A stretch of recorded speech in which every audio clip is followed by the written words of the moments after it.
That evening, as I sat alone in the tiny hotel room, the only company being my stepson Gary, a wave of realization hit me like a sudden jolt. Life, I thought, has a way of throwing curveballs at you in the most unpredictable ways. My mind raced with thoughts of my husband Logan, who had been away for several months in another city. While I certainly missed him, the emptiness I felt wasn't simply about his absence. It was far deeper than that. His neglect, his lack of attention, his failure to engage with me in the way I desperately needed. That was the real issue. The thing that was gnawing at me the evenings spent alone were slowly wearing me down, chipping away at my sense of self. But how could I have ever imagined that asking Gary to take me to see his father would result in us being crammed together in this tiny hotel room with just one bed? What was supposed to happen next was a mystery, and I couldn't quite fathom where this all was leading. Let me take you back step by step so you can understand the full scope of everything that was unfolding. Trust me, when I say the end of this story will be far more intriguing than you can even begin to imagine, the emming had started like any other. Though there was a palpable tension in the air as I left the house, I caught a fleeting glimpse of myself in the mirror. I looked tense, sure, but even under the pressure of it all, I still had the same allure. Logan's absence left me feeling vulnerable and lonely, but there was still a part of me that felt confident, that felt alive, those feelings, though no longer gave me the satisfaction they once did. They were fleeting, temporary, and I was beginning to realize that they weren't enough anymore. Meanwhile, Gary was in the kitchen finishing up his breakfast. I called out from behind him, trying to get his attention. I know you're heading off to college at the end of the summer, but you still need to work on your driving skills. Come on, take me to your dad. I could hear the playful tone in my voice, but beneath it was a hint of frustration, a yearning for something to change. Gary turned around, flashing that mischievous grin. He was known for a smile that could both charm and exasperate me all at once. He was a good kid, despite his quirks. He had a sense of humor that could make anyone laugh, but he could also be a little bratty when he wanted to be all right. "Stepmom," he said, his voice derping with playful sarcasm, but on one condition. "Tell Dad to get me a better car for the summer. We'll talk about it later." I replied firmly, my tone leaving no room for argument as I ushered him off, but inside my mind was racing with thoughts of simply getting the journey over with. What I didn't realize, though, was that the trip wasn't going to go anywhere near as smoothly as I had expected. We had been on the road for nearly 2 hours by then, and I was lounging in the back seat, idly fiddling with my phone, while Gary, in his usual carefree manner, belted out lyrics to some obscure song on the radio. Every so often, he'd toss out a ridiculous quip that only he seemed to find amusing, making him laugh uncontrollably. It was one of those moments when everything seemed mundane, normal, until everything changed. Suddenly, the car L out, a chilling noise, a sharp, hissing sound, and then, with an almost cinematic flair, it stalled completely. "Leaving us stranded, what's going on?" I asked, trying to keep the panic from creeping into my voice, though I could feel the uni settling in my chest.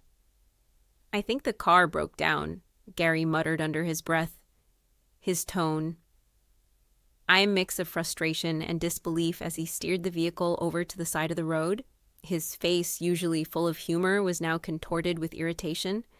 And there we were stuck in the middle of nowhere with no one in sight to help. The signal on my phone was practically non-existent, leaving us feeling even more isolated. What followed was a futile 2-hour ordeal. We argued endlessly, phoned every mechanic, OR technician we could think of, and tried every possible trick we could come up with to get the damn thing running again. But it was all for nothing. The car wasn't going anywhere. Eventually, we had no choice but to admit defeat. The only reasonable option was to find a place to crash for the night. We ended up at a small, rundown motel while Gary was at the front desk talking to the receptionist. I stood behind him, frustration boiling inside me. If Logan ever finds out about this, he's gonna freak. I thought, my mind racing with what he'd say. But oddly enough, in that moment, I didn't feel the usual weight of caring about that. In some strange way, I sensed that tonight was going to change everything. I just didn't know how. Before this story gets any stranger, make sure you hit that subscribe button and turn on the notifications. Trust me, you don't want to miss what happens next. By the end of this, I'll be hoping to see your support in the comments and with those thumbs up when we went to the room and opened the door. All my expectations crashed and burned. The area was small, hardly big enough to spin around in one bed. One nightstand, a weak flickering overhead light that made everything appear dismal. The ceiling seemed low, the AC hardly functioned, and the one little window merely faced the parking lot. "This is it," I mumbled, dissatisfied. Gary stepped in behind me, chuckling. "What were you expecting? A 5-star hotel? We're simply here for one night? Relax." "Stepmom." His mocking tone, along with his cheeky grin, just made my aggravation greater, but at the same time, I couldn't say I fully loaded Gary's carefree, laid-back attitude being around him, even though I'd never acknowledge it. Aroused something inside me, a kind of exhilaration. I didn't really understand. "This heat is killing me," I murmured, stroking the back of my neck. "I believe I need a shower, or I'm truly going to pass out, certainly." "Certainly," Gary responded nonchalantly, flinging himself onto the bed and resting flat on his back. "This is your domain, Carmen. Do everything you need to feel at home." I gazed at him for a second. His thin yet toned form, along with the subtle boy end of his features, gave him a weird kind of attractiveness, but I instantly tried to throw the concept out of my mind. He was Logan's kid, after all, my stepson. I walked into the bathroom and slammed the door behind me for a time. I just gazed at my reflection in the mirror. My hair was plastered to my skin from the heat, yet I still looked nice. I still had that spark turning the shower on. I let the water run and walked under it, thinking it would wash away the tangle of emotions rising up inside me. I'm 47 years old, I thought, and Gary's not a kid anymore. He's 22, preparing to start college, and here we are imprisoned together in this little motel room.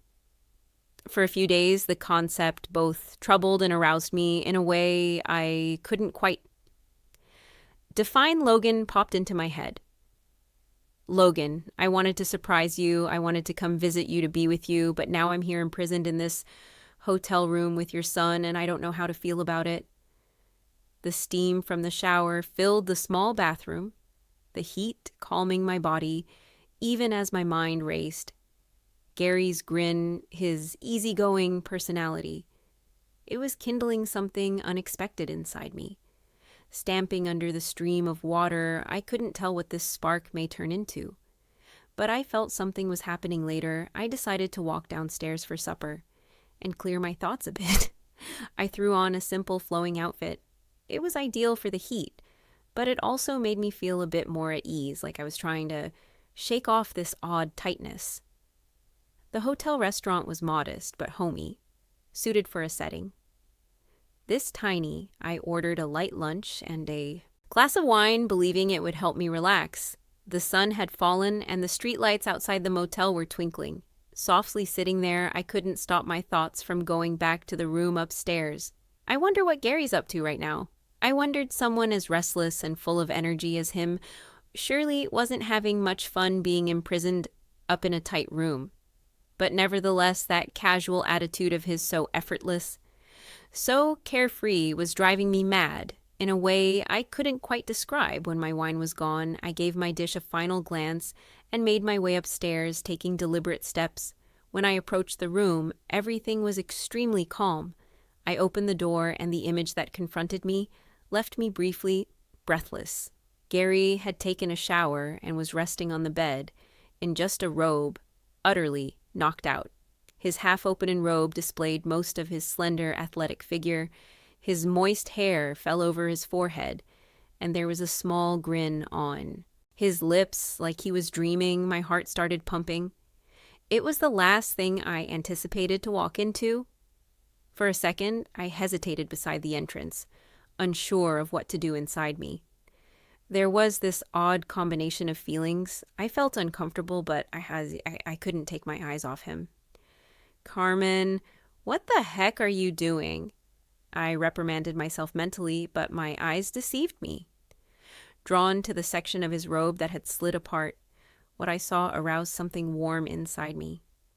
The limited size of the room only made matters worse. There wasn't another bed. It was either sleep close to him or spend the remainder of the night in a chair in this heat. The concept of a chair seemed inconceivable. I moved inside the room carefully.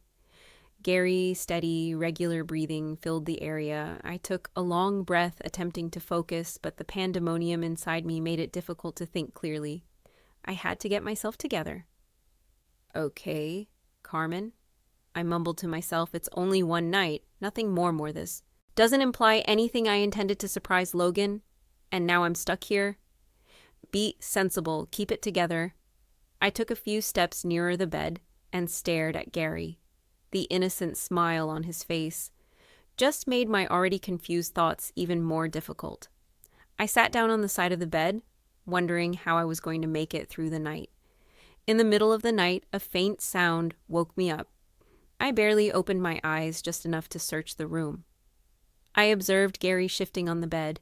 He appeared half sleepy, running his hands through his hair and scratching his head softly. I found myself watching him, but I kept my eyes just slightly open, pretending to still be tired inside, though I felt everything then. I felt that his eyes were on me. My heart started racing. He was observing me. I attempted to keep up the ACT, maintaining the expression on my face and staying still. But inside I was humming with activity. Slowly, Gary proceeded to unhook the belt of his robe. As it loosened, the robe dropped off his shoulders, showing more of his toned, youthful physique. The way his muscles twitched slightly with his moves brought a peculiar feeling through me. I couldn't stop myself in that instant. I recognized two things. I had no control over what was occurring, and part of me didn't even want to stop it. Gary picked out a pair of shorts from the wardrobe. While doing so, he kept peering back at me as if trying to figure out whether I was awake.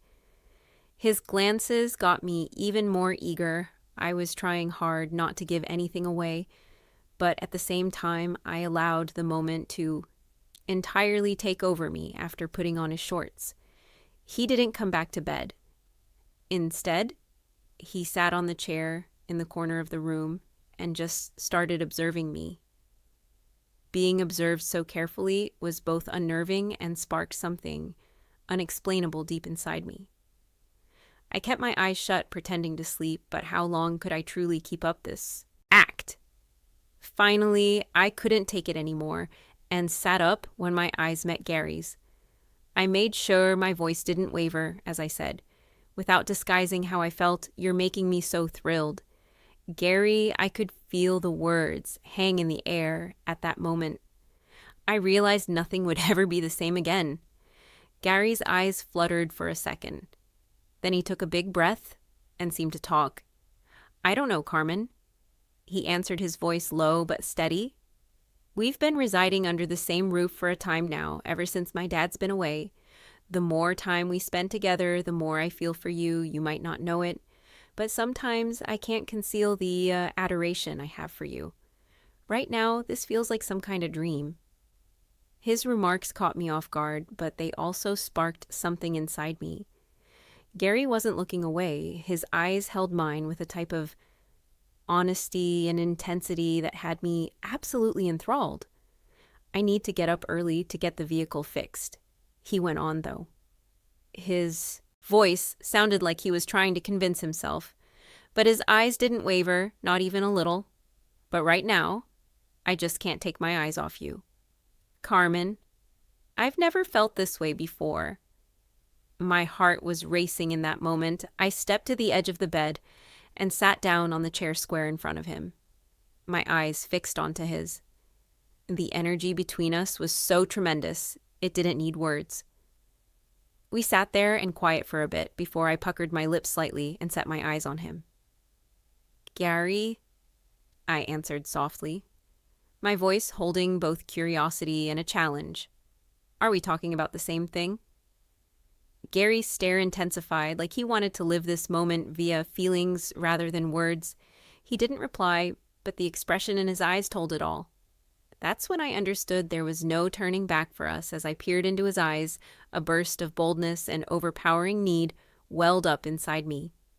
The mix of doubt and excitement in his eyes just pushed me farther. Taking a big breath, I proceeded to speak again. My voice calm but forceful. "Gary," I murmured, grabbing his complete attention when I came into the room. "You were asleep. Your robe was a bit open, and I couldn't take my eyes off you. It got to me more than I thought. We can't run from these sentiments, we both know that." As my remarks hung in the air, I took a step forward and slowly stood up, his gaze followed my every move, his respiration increasing. I couldn't hold back the exhilaration rushing through me. My fingers moved for the ribbon on my dress, and as I carefully undid it, I could hear the shift in his respiration with every motion I made. I guess I murmured, my voice lowering to a whisper. "We need to level things out, Gary." I carefully unzipped the back of my dress. The cloth fell off my shoulders and went down to the floor. The cool air brushing over my skin only made the burning inside me flare more. The expression in his eyes told it all: surprise, adoration, and a draw. He couldn't resist. Stillness between us seemed like a link, now our breaths mingling into one another without breaking eye contact. I took another step toward him. "Now," I continued in a quiet voice, "we'll see whether we're actually talking about the same thing." Gary's eyes kept fixed on me, his emotions solid and full of fury. Suddenly he rose up, never taking his focus off me, and turned on the room. Light, the warm illumination, filled the room as he stepped over and shut the door. My heart started beating. At that moment, it felt like the whole world had slowed down, leaving just the two of us when he took a stride toward me. My breathing accelerated. He looked to be attempting to read my gaze, but at the same time, he was well aware of the wordless pull between us as he moved closer. His hands grabbed my waist. The warmth of his touch seemed like an electric current rushing through me without uttering a single word. He leaned forward, his gaze slowly shifting downward to rest on my lips. I didn't move, didn't resist. I couldn't. Everything about the moment felt strangely natural, as if it were meant to unfold this way, like an inevitable conclusion to everything that had come before when his lips finally touched mine. A rush of warmth and relief flooded through me, melting away all the tension I had been carrying.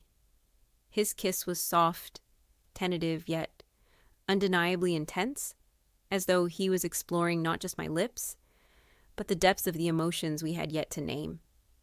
My hands moved on their own accord, seeking the steady strength of his shoulders, feeling the warmth of his skin beneath my fingertips, grounding me as he pulled me closer. The space between us completely evaporated when our breaths intermingled, a shared rhythm that spoke louder than words ever could. That instant felt like a storm, breaking an eruption of all the things we had never dared to say, but had both quietly known. Gary's vitality, his freshness, his undeniable energy call. Ed, with the overwhelming depth of the passion that had been simmering within me for so long, it was the beginning of something new, something exhilarating and terrifying. In equal measure, that night there was no longer any pretending, no hiding what we had always felt for each other. It was laid bare, raw, and undeniable. I allowed myself to fall back onto the bed, my body heavy with weariness, yet my mind raced with thoughts and questions I couldn't fully process. My breath was still erratic, my chest rising and falling unevenly. My foot brushed against the soft fabric of the garment that had been discarded on the floor, a reminder of the intimacy that had just passed. I could feel Gary's eyes on me, the weight of his gaze carrying a quiet, powerful intensity that was both comforting and thrilling moments.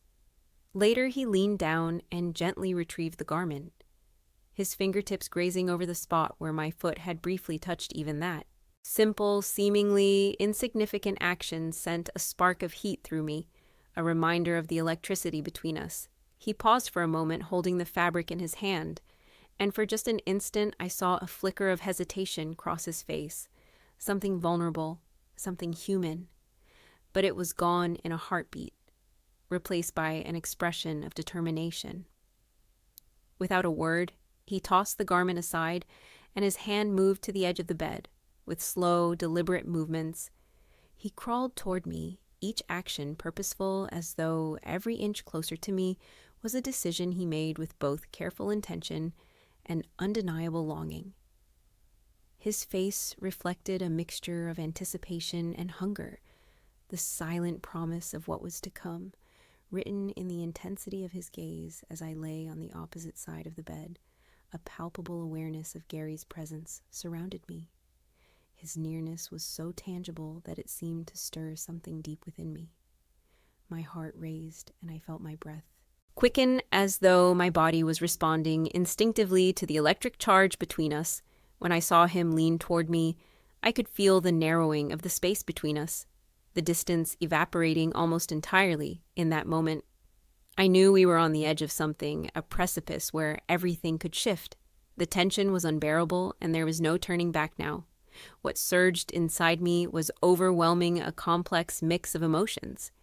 It was a strange combination of pain and pleasure, pulling at me with an intensity one hadn't expected. I found myself staring at the ceiling, yet my mind was consumed by his presence. Even with my eyes fixed above, I could almost see his face etched in my memory in sharp detail. I couldn't look away from the way he pushed his hand through his hair. The smoothness of his movement, so deliberate yet fluid in that fleeting moment, I could feel what he was going through. And it struck me deeply. His cheeks were flushed, his eyes alight. With excitement, and his joy radiated outward, there was a fire in his gaze, a kind of enthusiasm that left me breathless. In that surreal moment, it felt as though the world had come to a halt, and all I could focus on was the way his breath hitched in his chest. I was swept away by the intensity of it all, and strangely, I felt a sense of relief that the car had broken down. That small inconvenience had become a catalyst for this whirlwind of emotions. Gary, his voice wavering with an unsteady tremor, whispered, "I'll never forget the hotel." His words were slow and deliberate, each one seemingly a struggle to get out.